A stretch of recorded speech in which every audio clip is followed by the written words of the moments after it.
নমস্কার বন্ধুরা, লাকি শ্রেষ্ঠ ব্লগ থেকে আপনাদেরকে স্বাগত। আজ আমি রান্না করব চিংড়ি মাছের ভুনা।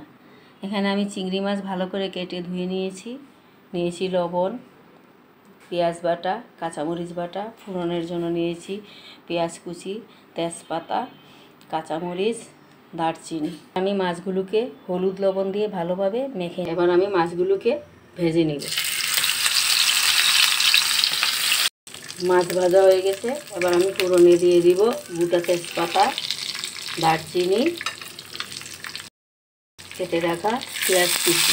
পেঁয়াজ ভালোভাবে ভেজে নিয়েছি, এবার দিয়ে দিব বেটে রাখা পেঁয়াজ, কাঁচামরিচ বাটা। এখন দিয়ে দিব মশলার মিশ্রণটা।